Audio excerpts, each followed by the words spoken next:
Boa noite, o TJ Entrevista desse sábado, o nosso convidado é Éder Regis Marques, o Regis, o gestor do futuro da Embalagens Jaguaré.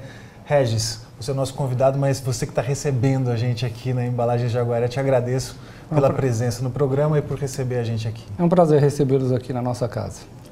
Regis, gestor do futuro. Vamos começar por aí. O que é um gestor do futuro?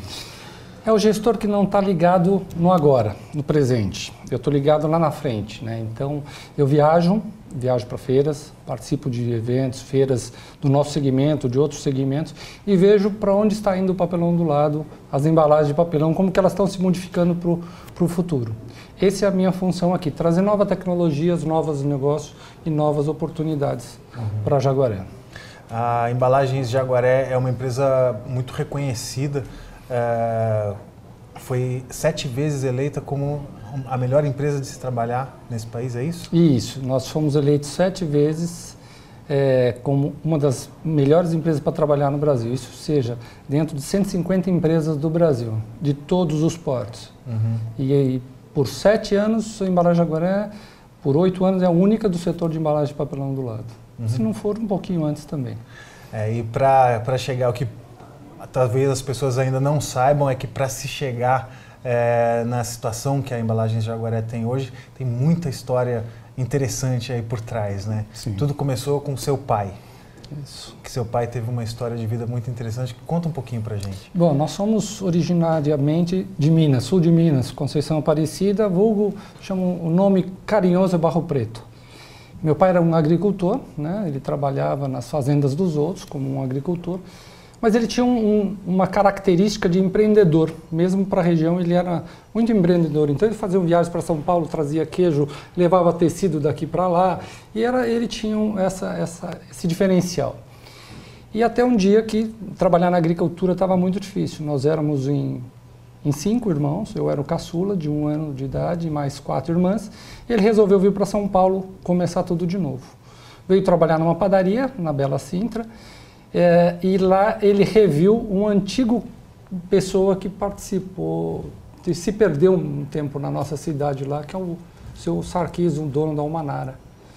E nesse bate-papo de padaria, meu pai, um mineiro nato, contador de causos, né?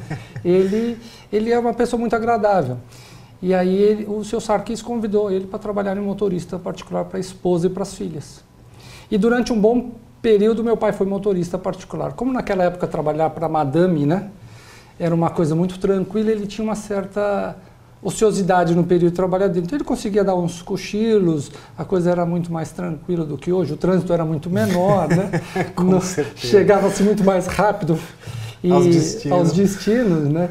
E ele conseguiu comprar um táxi. Então à noite ele era motorista de táxi, de dia motorista particular.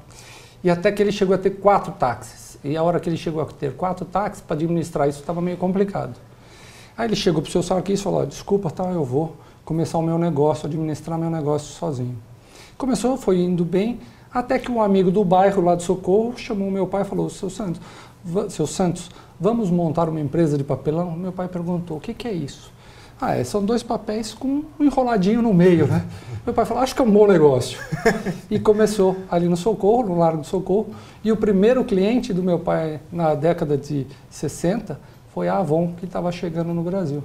Então foi um dos primeiros clientes. E ali começou a história da Jaguaré. Toda essa história, né, teve vários percalços, como era uma pessoa muito matuta, sem estudo, pela falta de oportunidade que ele teve alguns sócios não tão bons aí que chegaram a usufruir ou se beneficiar da ingenuidade dele. E aí até que ele chegou um momento onde ele conheceu o seu Fumio Harazawa, que era da indústria açaí. E aí se formou, então, a Jaguaré, que hoje está aí há 37 anos. A sua história aqui dentro da Jaguaré também é muito curiosa. Você começou carregando caminhão? Comecei carregando caminhão. Essa é uma história interessante. Eu estudava em São Paulo, morava na cidade de Jardim, já estava numa situação um pouco melhor, e eu fui estudar no Mackenzie. Saí de uma escola de padre, eu estudava no Meninópolis, e fui estudar no Mackenzie. E era uma liberdade assim que eu não tinha... Não estava acostumado com aquilo, né? Podia entrar, podia sair da aula, tinha muitas meninas naquela época, e a gente conhecia todo mundo. E aí eu me empolguei mais com fora da classe do que dentro da classe. Chegou no final do ano, eu tomei bomba. E aí aquela história, como eu vou contar para o meu pai? Um mineirão chucro, bravo. Naquela época não tinha o direito das crianças, né? Não tinha a lei que nos protegia. O estatuto da criança e do adolescente. E você era o único homem da casa. Eu era o único homem da casa. O único filho homem. E aí eu levei o boletim para o meu pai falando que eu tinha tomado bomba, não passei de ano. Ele não falou nada, por minha surpresa, eu falei, opa, tô bem agora na foto, né? Passou 2 dias, ele chegou para mim e falou, no dia 2 de janeiro você começa a trabalhar na Jaguaré, porque eu não sustento vagabundo. Que foi um choque, tá? No meados de dezembro, eu com 15 anos, como que eu vou começar a trabalhar? Minha vida está começando, meus amigos estão indo para shopping, estão indo jogar futebol, estão indo para o clube, eu vou ser obrigado a trabalhar. Mas com meu pai, naquela época, não tinha, ou era isso, não tinha 2 alternativas, não tinha casa da avó, não tinha casa da tia, não tinha nada disso para me socorrer. Bom, e vou eu, então, dia 2, foram os piores 15 dias de dezembro que eu tive, e dia 2 eu vou preparado ainda para trabalhar, coloquei uma roupa bonitinho, arrumadinho, sapatinho, vou com meu pai trabalhar, ele entra no escritório e eu vou entrando junto. Ele olha para trás e fala, você vai aonde? Vou trabalhar, você não me contratou para trabalhar aqui? Ele falou, você sabe datilografia? Eu falei, não. Sabe operar telex? Eu falei, também não. Sabe fazer preço de caixa de papel? Eu falei, não, você sabe que não, eu estava estudando, não sei nada disso. Peraí, pegou o PABX, era aquele de tecla mecânica ainda. Ô Zé, vem aqui que eu tenho um ajudante de caminhão novinho para você. E aí foi meu começo de vida na Jaguaré. E aí eu passei 5 anos trabalhando dentro da Jaguaré. Então eu batia cartão, almoçava com o pessoal da fábrica. Então foi uma convivência dia a dia dentro da fábrica. Aí eu fui ajudante de caminhão, depois eu fui encarregado de expedição, eu fazia romaneio de entregas. Depois eu fui para dentro da fábrica, trabalhei nas impressoras, nas caixas de fechamento, nas grampeadeiras. Fui para manutenção, fiz manutenção em máquinas, até que eu cheguei no escritório. Quando eu cheguei dentro do escritório, eu comecei tudo de novo. Fui office boy, passei na contabilidade e cheguei na área comercial. Comecei a fazer preços de caixa e comecei a atender clientes também. Eu me identifiquei muito com essa área comercial, de falar, de estar com gente, de sair, de ter esse contato. E aí foi muito gostoso. E meu pai percebeu isso, e aí ele me deu essa liberdade de ficar na área comercial. Isso aí foi aos 20 anos. Aí eu fiquei mais ou menos 2 anos administrando essa área, e um dia meu pai chegou e falou, Regis, você já pode ficar com a minha sala. Ele pegou, me entregou a chave da sala dele e falou, você já merece a minha sala. E ele pegou a mesa dele, levou, pegou um escritóriozinho dentro da fábrica e foi para dentro da fábrica. E aí eu me senti muito honrado com isso.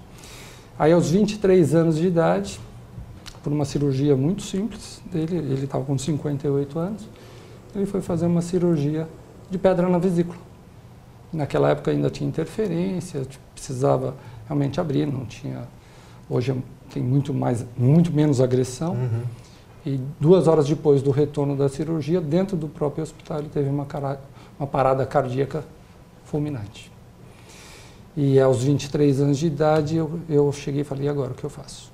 Uma responsabilidade grande, uma fábrica, mas que a hora que eu peguei o contrato falava o seguinte, herdeiro não tenha condições de entrar dentro da empresa se os sócios remanescentes não assim quisessem. Eles pagariam o que valeria a minha parte, a parte das minhas irmãs, e acabou a relação nossa ali. Só que por essa experiência anterior, o que aconteceu? Um dos sócios, o Mitur Mori, ele era da parte administrativa financeira. E o seu Davi, ele era da parte comercial, ele era diretor comercial. Eles não tinham muito contato, ou quase nenhum contato com dentro da fábrica. Quem tinha esse contato era o meu pai e eu. E aí eles me convidaram a se tornar o mais novo sócio. Era necessário ter você na Jaguaré? Necessário. Além da importância profissional, óbvia, qual a importância na sua vida pessoal de toda essa trajetória que o seu pai colocou no seu caminho? Isso foi um aprendizado monstruoso, né? Porque no início eu me revoltei, né? Como todo adolescente, 16, 17 anos, não entendi o porquê disso. Quando aconteceu, foi como se fechasse uma história, né? O que ele queria com isso? Então ele, na humildade, na simplicidade dele, ele conseguiu passar uma história de vida e me dar um futuro. Então, quer dizer, ele mostrou, falou, as dificuldades vão te manter sempre à frente. Isso daí foi o maior aprendizado. Bacana, Regis. A gente já volta, a conversa está muito interessante. Vou chamar um intervalo, daqui a pouco a gente está de volta, não sai daí.